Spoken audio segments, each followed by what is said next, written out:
Host. Got it. So this meeting is being recorded. So there goes your disclaimer. Welcome to the third installment of Inspecting Our Foundation series. I'll be one of your co-hosts today with my colleague, John Sway, and our presenters, along with our Zoom master, Clinton. So this series is examining the history of public works through the lens of racial equity in how our projects and the actions we have taken as a department over the years have impacted the various communities within San Francisco. If you haven't visited the interactive Inspecting Our Foundation website, please feel free and check it out. It has a lot of good information on there. We'll also put the link in the chat. Today's program is the third installment of the series, with the two first installments being Indigenous perspectives on land and water, and the second one being redevelopment of race and the Western Addition. Today's session, hold on one second. Today's session is titled Lessons and Reflections from our Bureau of Landscape and Architecture. We will hear from our own staff about how they are working to bring racial equity out of the realm of theory and discussing and into actual on-the-ground projects they are designing in San Francisco. I'll now hand it over to my colleague, John Sway. Hi, everyone. Thanks for joining us. So I just wanted to introduce our three speakers today. We have three landscape architects, Andrew Saephan, Edward Chin, and Julian, who are all landscape architects at the Bureau of Landscape Architecture. And just so you know, the Bureau of Landscape Architecture is located within Public Works Building Design and Construction Division and provides design services to other city agencies on many different types of projects, including streetscapes, parks, and other city facilities. And we're excited to hear what Bola has to share with us, so take it away. Sweet. Thanks, John. Thanks, Guillermo, for the introduction. We're Bola. Thank you, everybody, for tuning in. We're super excited to be able to talk about this with y'all. A quick run through of the agenda. We're going to start with why are we doing this? And then move on to sort of our reflections and thought sharing with me, Edward, and Julie. And then we're hoping to open this meeting up for open discussion and chats and questions at the end.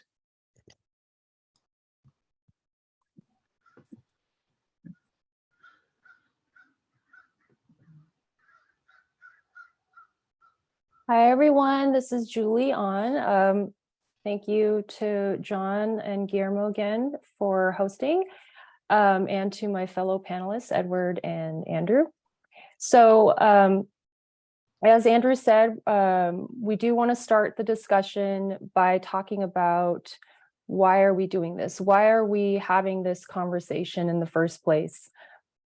And one of the reasons has to do with practicing inclusive design. And what that means for us as designers, you know, when we think about inclusive design, usually it's about inclusivity in terms of ability and mobility, like accessibility in reference to the ADA, Americans with Disabilities Act, where we're required by law to design to the standards for people in wheelchairs, people with limited vision and limited mobility, and other reasons. But I do want to say that inclusive design, it encompasses more than that. We're talking about including and recognizing people of all races, ethnicities, cultures, sexualities, gender identities. We're including about all of these people in our designs. And this means that we pay attention to the context of our various project sites, the specific demographics of our project sites, thinking about who will use the site, who will benefit from our projects, and who could be negatively impacted. It's also about making sure that everyone feels welcome in these public spaces that we design as well. equitable access is about how do we get people, how do people get to our project sites? And are those ways of getting to our project sites equitable?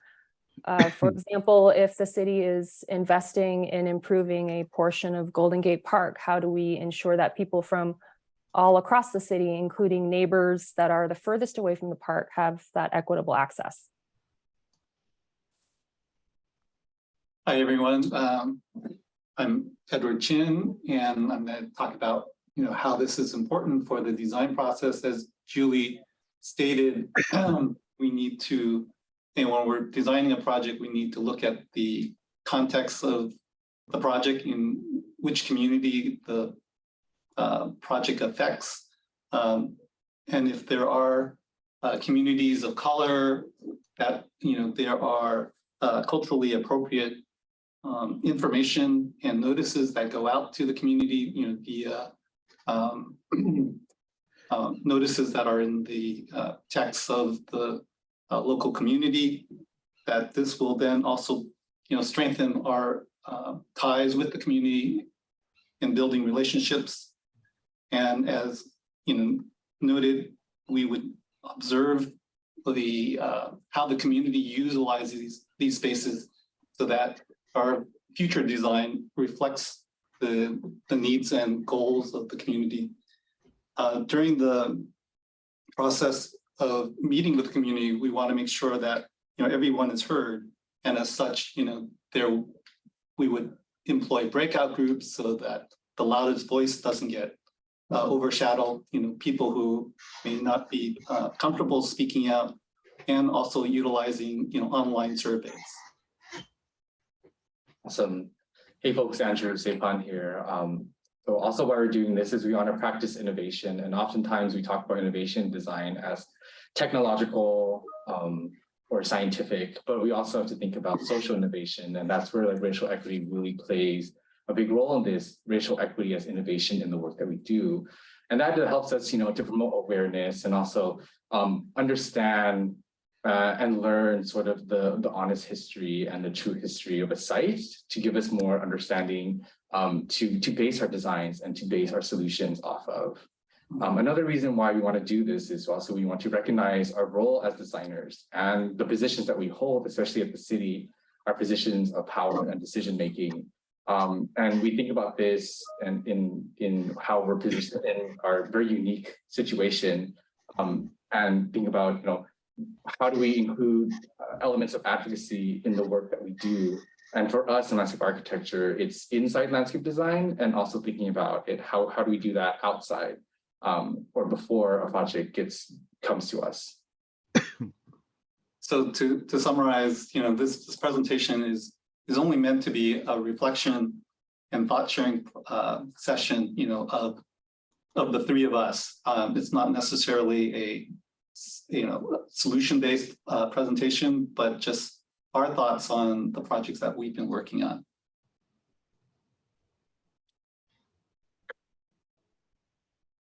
Okay, awesome.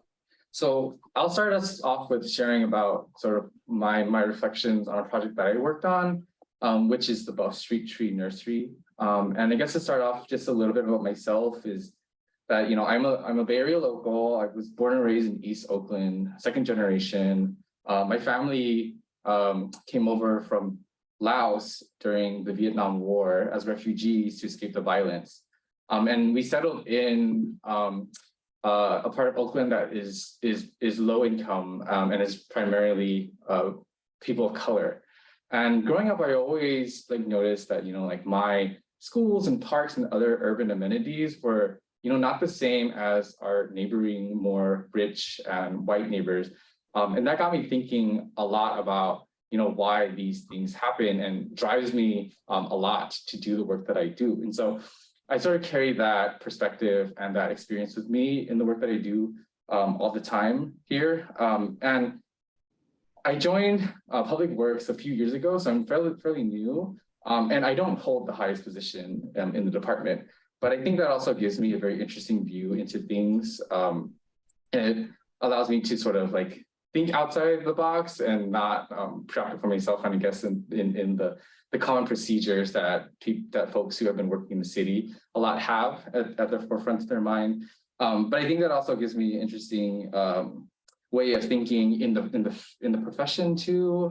The profession of landscape design, to acknowledge it, is very white. It's very it can be quite elite, and a lot of theory and philosophy is based off of that. But I think I'm able to explore that with my sort of unique lens, and that's also why I've working for the city is really important to me, because I don't see a lot of people that I grew up with in the city. I don't see them even in the field. So being able to talk about stuff like this and bring my thoughts to the table is really special to me.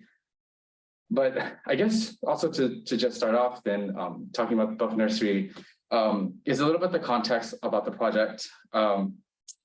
It was really brought on because it was an opportunity for Buff to lease the land for relatively inexpensive, and Buff needed the space to expand its operation and also deliver more tree plantings in areas that don't have a lot of tree coverage for their urban forest plan. In terms of like the physical context of the site, it's located in SOMA, which is a pretty intense site. It's located on an on and off ramp under a freeway. There's a bunch of traffic, noise, there's industry, there's density, concrete, and it's just like a really intense site that adds complexity to the design. But also thinking about the social context of the site, with this project and along with a lot of projects, if not all projects that we have, this was built on native land. This land has a history of colonization and other things that have happened. And so that will come into some of the thinking that I'll talk about later. It's also at one point was a terminus of the Bay Bridge, and there was like a park here, and it was pretty interesting. But as of recently, it's kind of been left alone and kind of fell into neglect. There was a homeless encampment here. There were illicit activities happening on site. So the need to bring in and improve green spaces in this area was a necessary thing, which brought about this nursery. To touch on the design, first and foremost, it is a functioning nursery.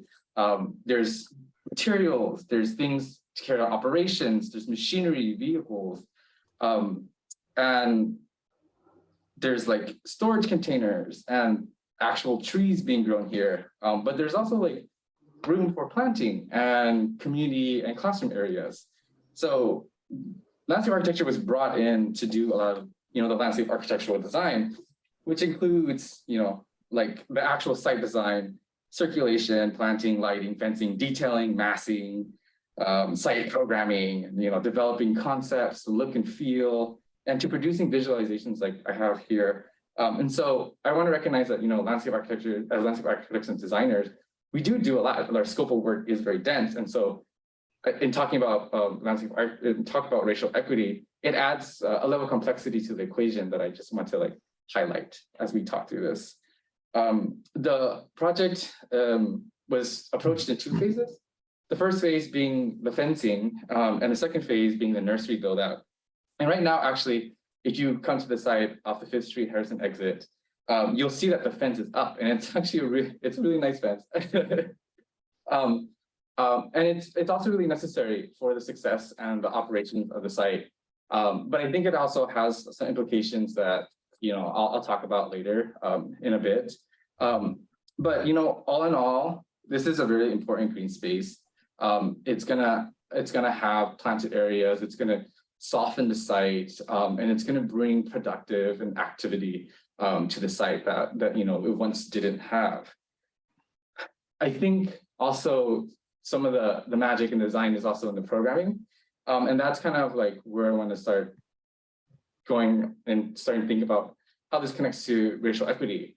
One of the big factors about this project is having an element of workforce development on site. And this it actually was able to receive about $1.2 million from the state, from CAL FIRE and Caltrans to fund this program, which is like really impressive.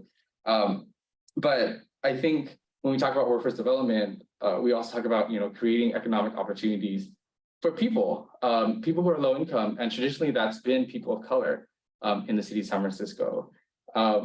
There is also a classroom space / community space, and that is going to be dedicated to provide spaces for, you know, students and volunteer groups and tours and events to take place. And this is really important for people who go to school, and for the schools that, especially for the schools that don't have access to these green spaces, to these green opportunities, to these green healing spaces. And oftentimes these schools are students with higher bodies of youth of color, Black and brown youth.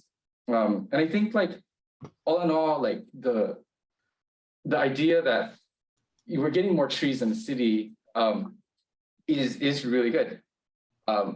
It makes it easier for Buff, you know, to plant more trees in the city, and especially in parts of the city that don't have a lot of tree cover. And that often correlates with our Black and brown communities. So being able to bring this greening to Black and brown communities is ultimately a really good thing. So while talking about that, I also think, like, while I was doing the work, and this is kind of like where I start talking about sort of my reflections, is like, there are some thoughts that go on in the back of my mind that I felt that, you know, like maybe I should kind of talk about. And I think one of the big ones that I guess take a step back. So when I think about these things, I also know that, you know, we're tasked to deliver a project. We want to deliver a project that, you know, serves the community and serves the planet wholly, but we still need to deliver a project. And so I understand that, you know, there are always these constraints, sites, bureaucratic, procedural constraints, funding that we have to deal with. But I think, like I mentioned before, in talking about this fencing aspect of the site, the fencing is very necessary for the success and the function of the site. It's a functioning nursery, so people can't always just walk in and out. But I think, like, looking at the most recent history of the site, it was a homeless encampment, and people were displaced because the fence was put up. And now, like, while I understand that, you know, homelessness solutions, I guess, were not baked into the original scope of the work. But I think it's also important for us to think about it, at least since it has this the direct impact to the homelessness population and relevance to the homeless issue that we have, which also is a racial equity issue for the city, because a majority of the homeless population are people of color, relative to the population of the city, which is not. But I think when I'm thinking about this, I think about what are potential partnerships and synergies and things that we can do on and off-site to help remedy this issue. What does it look like to have services, social, mental health, and housing, and like economic navigational services? What does that look like on and off-site? Does that happen through partnerships with the neighboring navigation center? Does that happen with partnerships with other groups in the city? Like, what does that look like? And if it's not partnerships and services, what if we explore ways of wayfinding and signage and placemaking to direct people and inform people, especially those unhoused, bring them and direct them to sort of resources and services and information for these services? And like, what does that look like? But I think, like, you know, these are pretty big questions that the city is still trying to figure out. And it has like huge implications on how we do work. But I think it's not easy. It's definitely hard. But I also believe that there can be solutions that can be baked in. And I think we have to sort of start thinking creatively and innovatively in terms of partnerships and like creating those pathways and connecting to other city initiatives, just to think about that. Another point I think about sometimes is how do we, this idea of acknowledgement of native lands, like right now for the project, Buff is currently in conversation with the Association of Ramaytush Ohlone, and they're talking now on how to best approach the site and how to acknowledge that this land has a history, and how do we honor the legacy of the people who lived here prior to Western colonization. And that's just like got me thinking about like, okay, how do we do this in a very intentional way and avoid things that can be seen just as, you know, performative. Sorry, and Andrew, I do want to do a quick time check. We're at 12:23 right now, so just making you aware. Great, yeah, sorry, I can talk about these things forever. Sorry. I have like 3 more points, so I was just like read these 3 points real quickly. Also, I think about like culturally appropriate placemaking in art. How do we, you know, deliver that? How do we hire artists from the community that can represent the community? And how do we pay them to stay in the community to avoid displacement? Because we do know displacement impacts people of color, especially artists of color, a lot. What does that look like in terms of funding the project, funding the artists, funding the community group? And what is it like, not just funding, but also capacity building for them to navigate the way that we get art approved, which is another thing, you know, like art reviews can be really expensive for the city. And thinking about that as like, sort of, how do we approach that to navigate around it or to change policies to make it so that artists and community groups can get through that process easier. And I think like my final point is just like thinking about green spaces in general. Like, why don't we have more green spaces in SOMA and other Black and Brown communities? And like, what is causing that? What can we do to remedy that? I think what Buff is doing here is really great. And getting more trees and prioritizing Black and Brown communities is a really great thing. Like, is it more staffing? Is it more funding to deliver projects? Is it staffing to upkeep the space? Now, I know that oftentimes we talk about, especially delivering projects in like Black and Brown communities, we talk about maintenance. How do we approach maintenance? How do we, communities of colors do not always have the most resources when it comes to maintenance or the capacity or systems in place to carry out the maintenance of complex projects. So how do we as a city empower those communities to do that in maintenance, but also how do we build or develop projects and build ownership and give them ownership of the project so that they can feel that the space is theirs. And in doing so, building partnerships, trustworthiness, and transparency as a city. But I think like the end goal is we all want to make these beautiful spaces that serve people, that serve the planet. And I think it like involves innovative problem solving and like thinking about design, inside design, but also outside design to not only address like the physical problems that we face of the site, but also the social issues that we face to ensure that the projects that we deliver are really successful. So I think overall, like Buff is like a great project, and I want to like shout out to the team, to Bola, to Buff, to the CM, to the PM group, and for the operations group to really get this project going. But with that, I don't want to take it too much time. I want to pass it on to the next panelist. We have Edward presenting next. Okay, thanks, Andrew. I know you have a lot on your plate. Mine is going to be a little bit more focused because we are basically in Japantown, and there's really one community that, you know, for the most part, we're serving. As Andrew did, I'm going to give you a little history about my background. I've been with Public Works for over 30 years, and over that time, I've had the honor and opportunity to work in Chinatown, other parts of the city that I never knew about because I was born and raised basically in the Sunset District, product of immigrant parents who came from China after World War II. And I basically grew up in the suburbs of San Francisco, out in the Sunset District. So even though I was out, in the Sunset, Japantown has played an important role in my upbringing. I would go to Japantown for, the cultural events. I would go, there used to be a bowling alley at the corner of Post and Webster. It was a double-story bowling alley. And, it was sad for me to see that disappear in the late 80s or 90s. And my children also went to preschool in Japantown.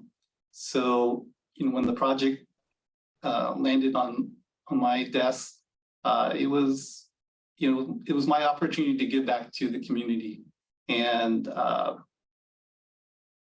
I felt it was important. And, the community meetings that we had were so well attended. It was the largest meetings that I had ever attended. And I was able to reunite with, parents of my children whose children went to preschool.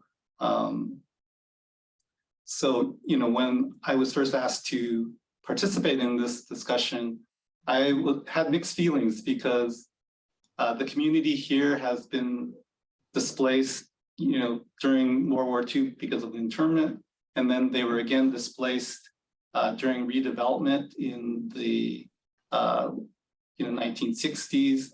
And so the project that I'm working on is basically a byproduct of redevelopment, but it is a significant and cultural important space for the community, because even with all the displacement that the community has endured, they have still been strong enough to make this their home and their community. Japantown was not always here. It was initially the Japanese, when they immigrated, resided in Chinatown with the Chinese community. But after the 1906 earthquake, they then settled south of Market between Jesse and Stevenson, and also in South Park. And then they dispersed to the Western Addition, where they currently reside. And again, next slide. Sorry. Oops. The next slide shows, basically the heart of Japantown in the 1950s before redevelopment, which showed Buchanan intersecting Geary Boulevard with all these businesses and homes that were in the neighborhood. But after redevelopment, the mall and the Peace Plaza have taken over the 2 blocks between Webster, Buchanan, and Laguna. And so the current design that's out there now that we're redesigning was done in the late 1990s. And as I discovered during the community process, this was done without any input from the community. And so this whole process has been very enlightening and very important to the community to put have their input heard and acknowledged. And I think, that's been the best part of the projects, in the sense of interacting with the community, getting their feedback. And during the process, we during our very beginning, in terms of our broad vision plan, we did research into, what a Japanese garden design, to make things a little bit more organic. And so it evolved from the design that's on the left, and it shifted to this vision plan, which was what was approved by the community, approved by the Rec and Park Commission, who maintains and manages the plaza. And then during our design development project, the community has employed a cultural landscape architect who was born and raised in Japan. And all during this process from the community preferred plan to the vision plan, he, went along with the process, but as we moved into design development, he, then voiced his concerns with the design, and we kind of had to shift gears, and we're now working on the proposed plan, which is on the right-hand side. But, all this back and forth has taken its toll. There's been lots of additional extra services that we've had to provide to Rec Park to facilitate the new design process. So, this has been a multi-discipline process with public works, architecture, mechanical engineering, electrical, streets and highways. We've also used design consultants for structural, for the waterproofing, and interpretive signage. This has been a challenging project. It's on a parking structure, which is then owned by MTA. So there's lots of different stakeholders, and I have to shout out to my team, because without the team supporting this project, it wouldn't be where it's at now. We hope to get it out to bid in the next few months, and hopefully construction will happen in January of 2024. Thank you.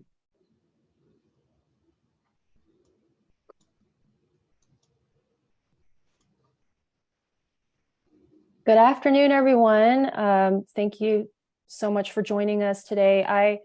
Again, my name is Julie On, landscape architect with Bureau of Landscape Architecture.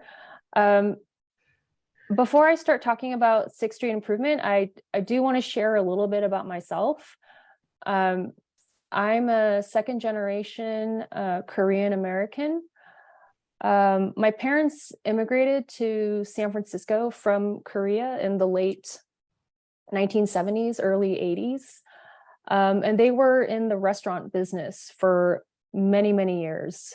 My father came over first, and his first job, his first jobs were being a busboy and a dishwasher at various restaurants. And over the years, he would watch the cooks, and he really learned how to cook from watching them cook at his in his first jobs.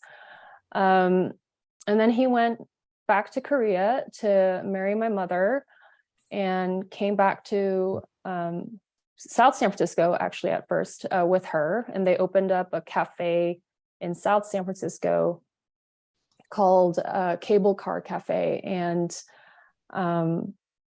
then from there, they had other restaurants. I grew up in the Outer Sunset, and at that time, my parents were running a restaurant called New York Delight, and it was a kind of like a hot plate, hot lunch, hot dinner restaurant with like roasted turkey, liver and onions, that kind of stuff.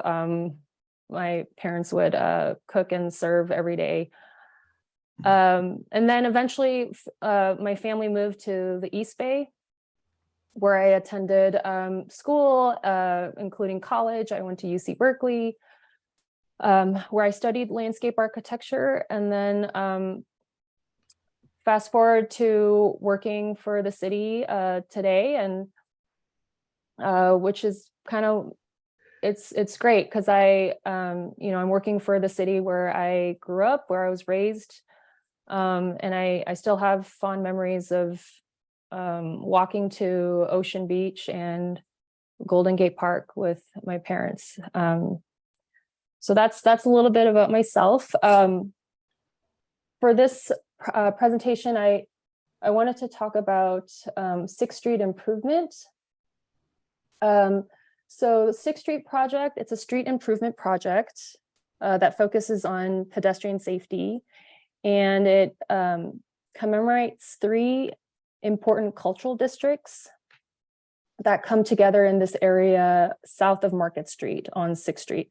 And those districts that are represented are the 6th Street Lodging House Historic District, the Transgender District, and the SOMA Pilipinas, Filipino Cultural Heritage District. So these are the maps of the 3 different districts, and overlaid is our project's limit of work, as you can see in the dashed red line. Next slide.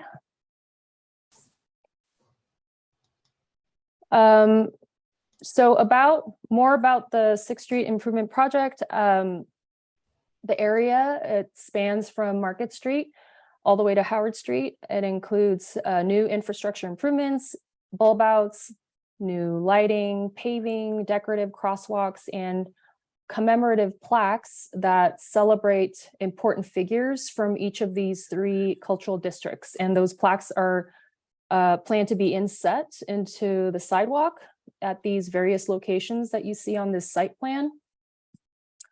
And the project is currently in construction. Now, I do want to give credit to my fellow colleagues who were the ones who really worked on this project. I came into the project like super short period of time during construction. So I do want to give credit to Bill Buckley, Tony Esterbrooks, Andrea Alfonso, Mariela Bella, and my fellow panelists, Andrew Saephan, and also to Public Works, Construction Management, and IDC, Project Management, and the design team, the rest of the design team, which was is led by Streets and Highways, also our engineers, electrical, structural, hydraulics, and of course our client is SFMTA, and they were also the ones who led all of the community outreach meetings throughout the years as well.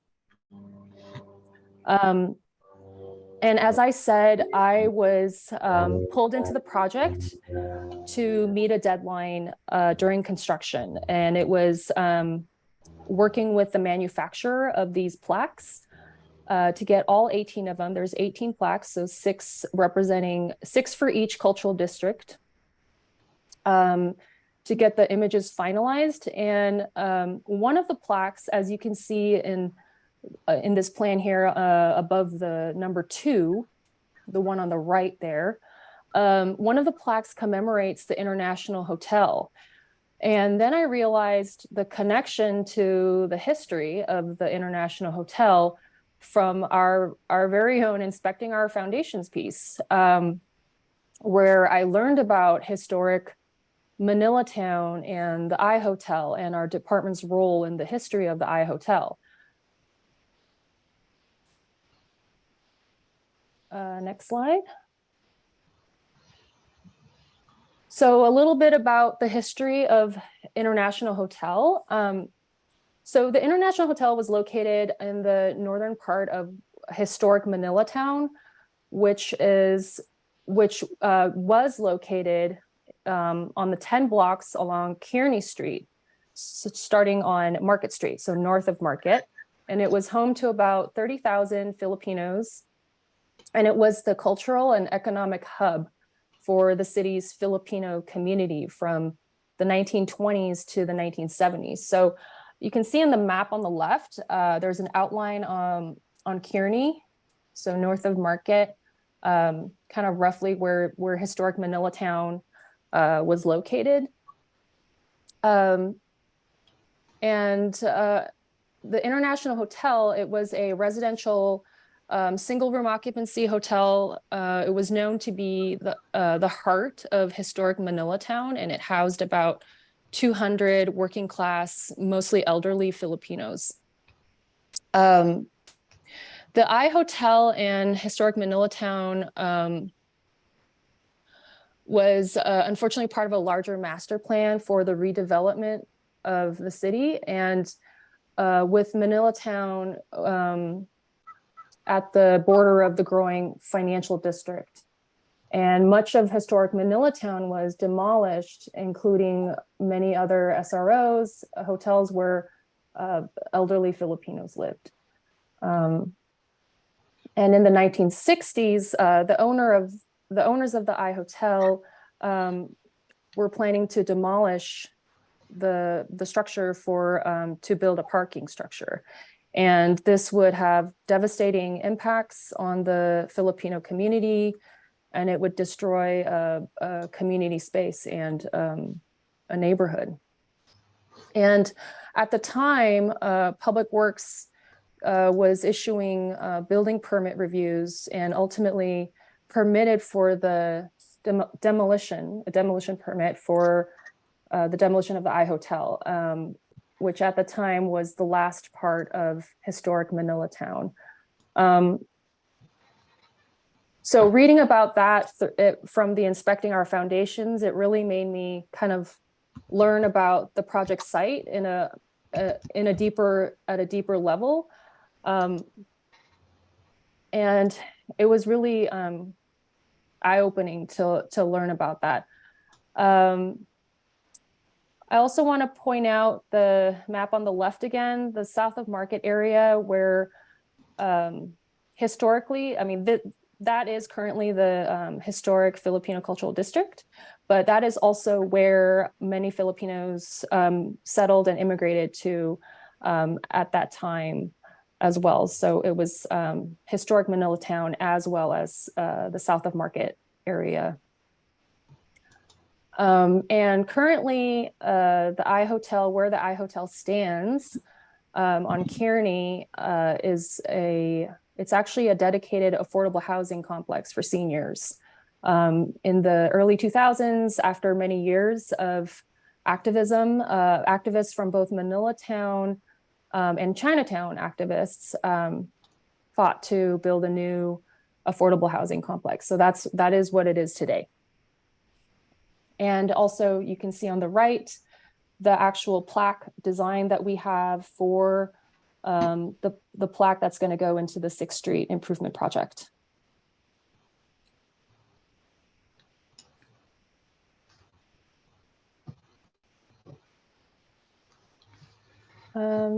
Next slide.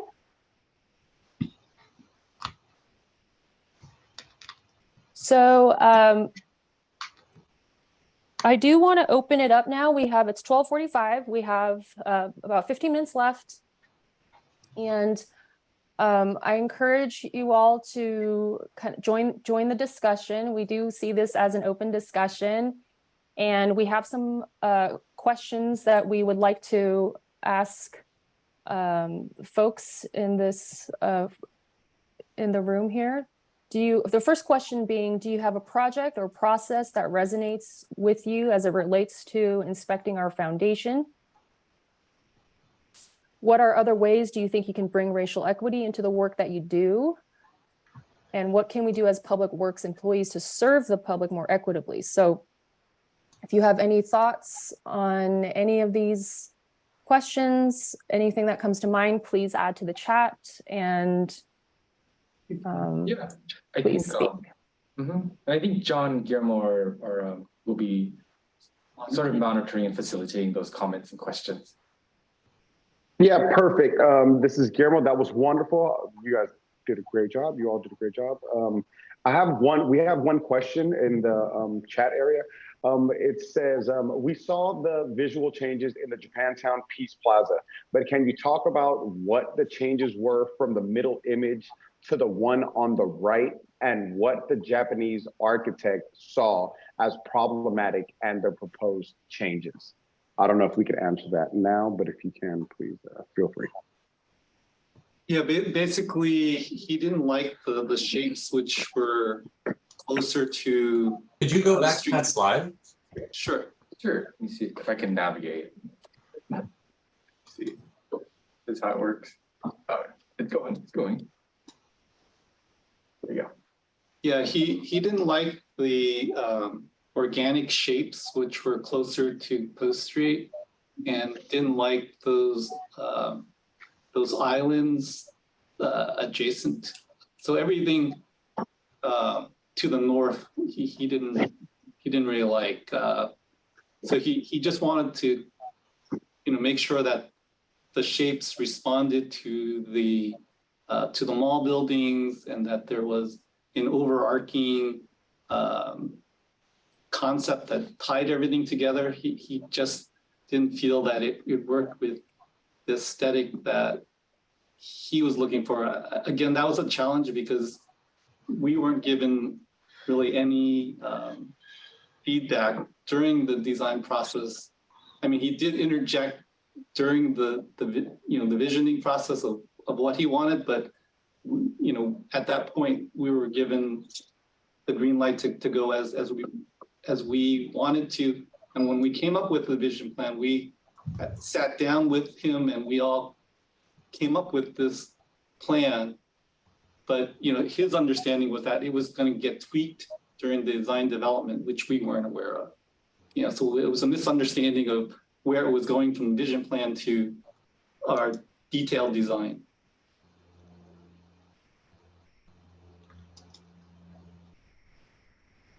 Perfect. If there's any other questions that anybody want to ask, please feel free to do so now or ask a question in the chat. Yeah, I got a question, if it's okay to not put it through the chat. So the 6th Street and the nursery project, they're very close to each other. And in the first presentation, it was a really interesting discussion about the importance for connectivity and navigation and having the people who are, are homeless and struggling find our way and find what there is in the city. And so, I mean, on 6th Street, there's these great plaques talking about the history and of what's happened. What about having a connection to the nursery project, having a connection to all of the adjacent navigation centers, the public health center, the Maria X. Martinez Center, which is right next door. There's a homeless shelter, a couple that are very close by. And I'm just wondering if, we have all these projects going on in this area and many that have been completed in the past and some that we're working on. And I'm just wondering if there's a way through our streetscapes and our, because a big problem we have is people don't know these places are there. They're on the street, they're struggling, and they have no way of finding out about these places. And I'm just thinking like a thing like 6th Street, you could incorporate some of that in. Has there been any thought about that? Yeah, I think that's a good question. And I bring it up as something that I think about all the time. I think we're still asking that question ourselves. How do we do that? I think it has implications for funding and processes. How is funding secured for these projects? And is that element baked into the scope of the work before it gets to our hands as landscape designers? Right? I think oftentimes we get projects and sometimes we're already scoped out, and sometimes that thinking needs to happen before the project even begins.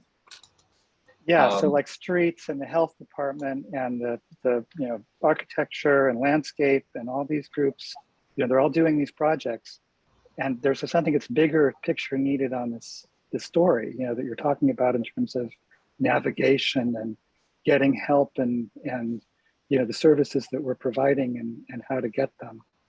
And I think just it's something to think about. Not that I just in the future, if there's even just to get the people that are hired making those decisions to start thinking about that when they start a new project, Yeah.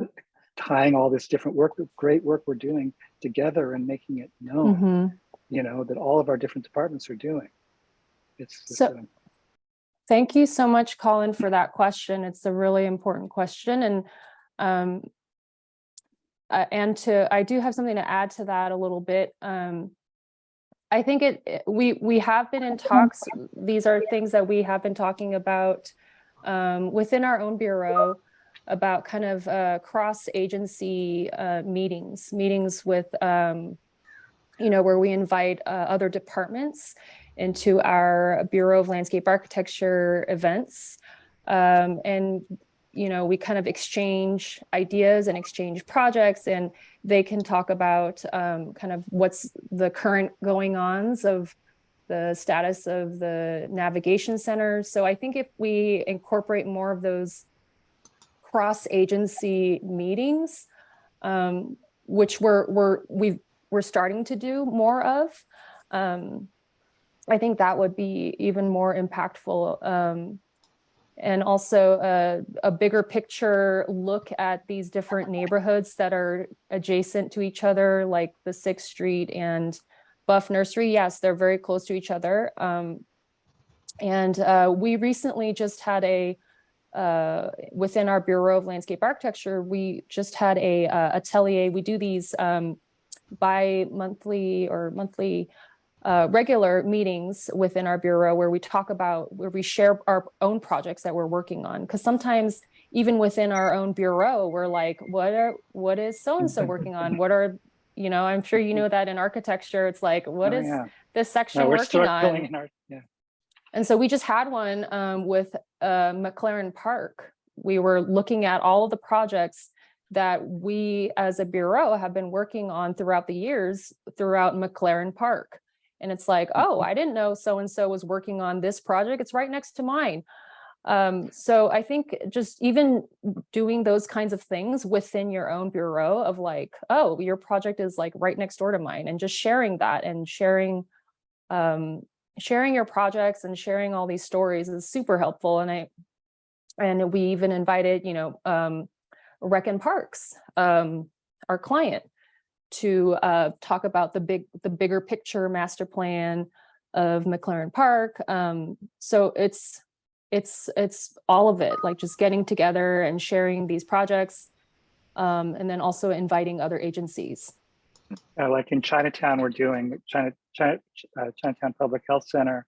We're doing the library. We're doing Portmouth Square, and none of those projects are talking to each other really, or as much as, or what the opportunities for them to inform each other.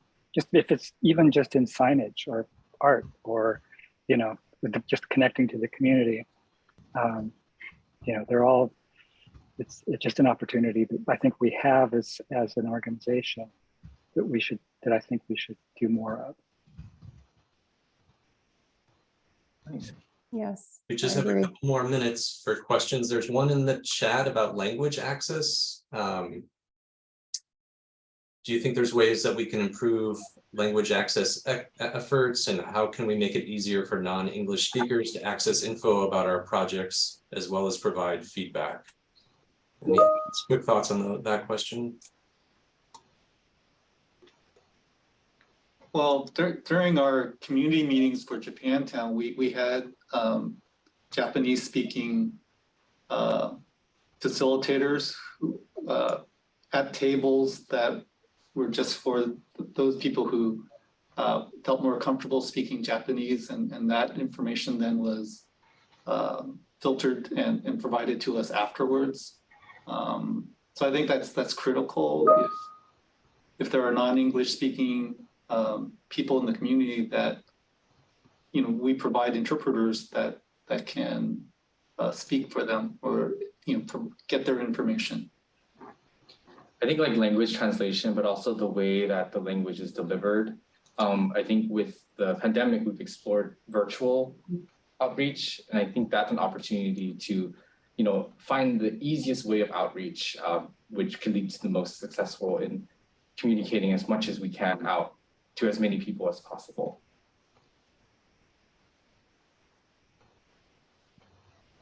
Got it.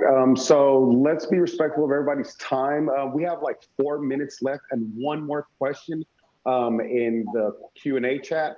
So I'll ask that question, and I believe this might be the last question. The question is, how were the images from the 6th Street project plaques selected, and was the community involved?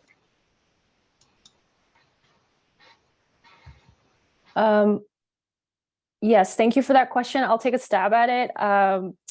The images were selected, at least I know for the SOMA Pilipinas, the Filipino district images.